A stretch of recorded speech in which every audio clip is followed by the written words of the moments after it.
Hey, whether you're a fan of the Royals or not, after 70 years of on-the-job training, the Queen of England can teach us a thing or two about the secrets of longevity success. This is The Rare Advisor, proud to be a part of the Advisor Advancement Network and home of a business model supercharged by recurring and repeatable events. Your host is Mike Walters, CEO of USA Financial. He is an investment advisor representative of and securities are offered through USA Financial Securities, member FINRA SIPC, a registered investment advisor. Hey, I want to talk to you about the secrets of longevity success. Huge proponent. I believe I'm a benefactor of it.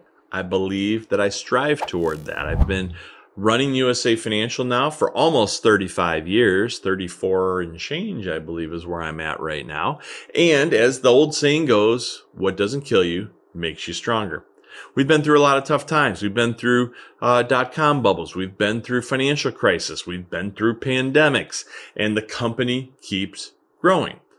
We are a 5-time honoree of the Inc. 5000 award, for example. That is a very, very small sliver of a single percentage point of companies that have ever managed to achieve that. And I believe the longevity helped get us there, which ironically is the opposite of how most companies win or achieve Inc. 5000 status. Normally, they're a newer, fast-growing company that may or may not flame out, but probably cannot maintain that type of growth over an extended period of time.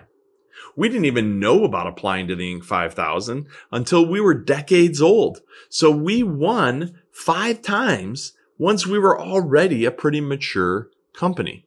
It's about maintaining longevity success, endurance, making sprints inside of a marathon so that we can create success time and time and time again.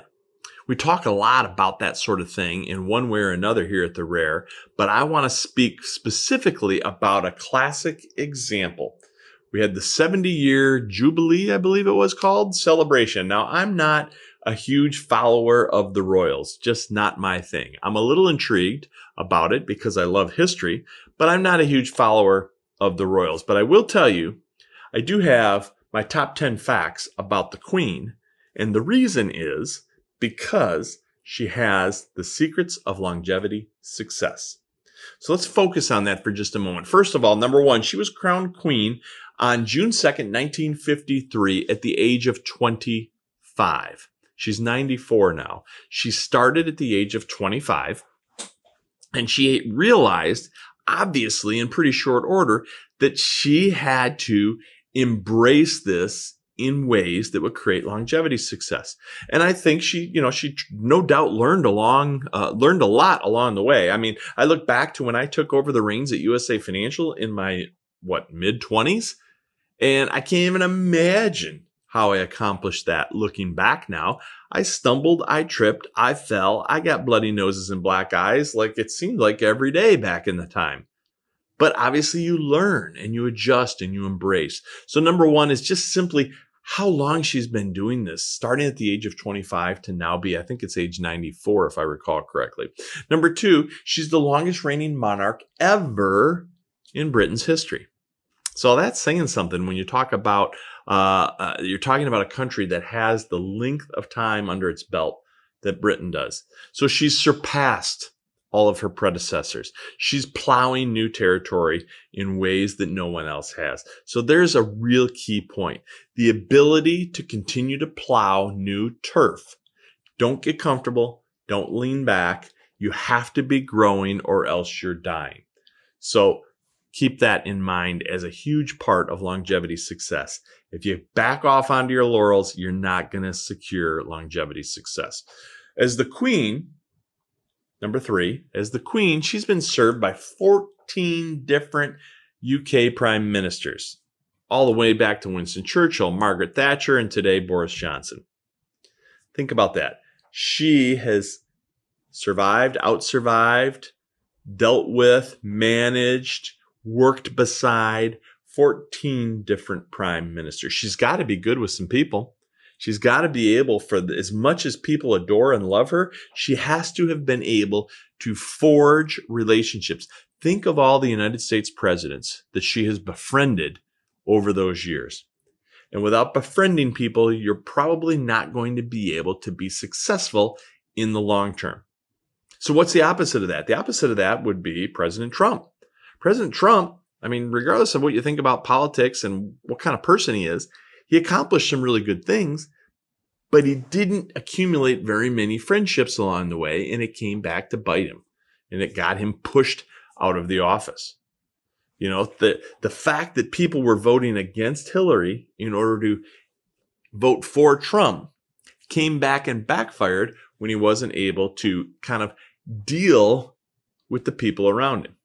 Now, there's a whole lot more that goes to that subject, and that's not the point. But my point is, the Queen is the opposite. She's done exactly the opposite, dealing with 14 different prime ministers, countless presidents, and heads of state around the world. Princess Elizabeth also was kind of a pioneer in a lot of things that she was willing to physically embrace, technologically speaking. I'm going to start by pointing out that she made her first radio broadcast in 1940 during the Second World War. That kind of started things off, if you will, in embracing radio and television and such. And then in 1976, stop and think about this. In 1976, she sent her first email.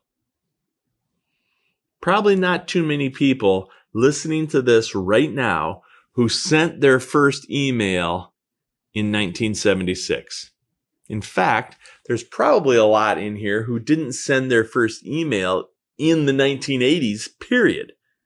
And some of you, maybe even the first part or half of the 1990s. So she was cutting edge in publishing or using email to get her voice out. She published her first Instagram in 2019. Now, did she actually post it herself? Probably not. She probably has a team back there doing that, but there's no doubt that she had to approve the process of getting on Instagram as the Queen in 2019. Now, the other piece is she seems to be pretty well rounded. She has hobbies. She likes to horse ride. She does pigeon racing. I didn't even know that was a thing until I heard about it from her or about her. And she likes football, meaning soccer, the old historic worldwide reference to football as opposed to the NFL, which we love here in the United States. So she's a big football fan. She's an Arsenal supporter is what I've learned. So she's got things beyond the throne that interest her. Again, that's key to longevity success because you need those things so that you don't burn out. She's the only person in the UK that's allowed to drive without a license. Think about that. Only person allowed to drive without a license. Weird. I don't know why, but she actually still drives to this day. You're the Queen. You don't need to drive. Now, she probably doesn't do it a ton, but the fact that she will physically be willing to climb behind the wheel and drive when you're the 94-year-old Queen, I think that says something more about your attitude and your personality. The fact that you're willing to get things done yourself, even though you have teams of people around you who would do it for you and probably think that you shouldn't even be doing it anyway. But she's doing these things for the experience and the connectivity. And I think that's important in that. So you got to read into what's going on with people. She talked about the experience. She has 2 birthdays. Her actual birthday, which is in April, and then her official birthday, which is in June because it's better weather and they can do more with that. It's about the celebration. It's about the event. It's about the connectivity. So again, kind of interesting. And speaking of connectivity, she has documented that she has sent over 50,000 Christmas cards, and the number keeps going up. Think about that. If you get a Christmas card from the Queen of England, you're probably never getting rid of it. You're probably hanging on to that. I don't have a single Christmas card I think that I've ever kept. If I got one from the Queen of England, I'm pretty sure I'd keep it. So it's the fact that she understands how to interact and touch and have an impactful connection with people. And speaking of impactful connection with people, and this will be the last one. I don't think you can have longevity success without having a degree of being humble. And apparently she is. Now, I would have guessed that she was, but I just heard about this story that on a recent kind of low-key trip to Scotland, she met some American tourists while she was out walking. One of the tourists asked her if she lived locally. Get this. Her response was, she has a house nearby. Then they asked if she's ever met the Queen. And she pointed at her security and said, I haven't, but he has. Think about that. Now, if you were those people, how cool is that? But also, how cool is it that she didn't have to draw all the attention to herself? That she was able to make other people around her feel good, feel as equals, and feel important. These are just 10 secrets of longevity success that you can find in a lot of different places. Today, I found them with the Queen of England. I think they're super cool, and I hope you'll learn about them. I hope you'll learn by them. We just learned about them, right? I hope you'll learn by them. Hey, have a good one. This information is for licensed financial professionals only and is not intended for use in soliciting sales from the public. The views expressed represent the opinions of the presenter or their featured guest, not necessarily those of USA Financial or its affiliated subsidiaries. Industry references are generic and not intended to represent actions or beliefs of any individual or entity. Content is only presented to illustrate general principles, beliefs, or ideas and should not be construed as legal or regulatory advice. Trademark and copyright protected. USA Financial and Affiliates.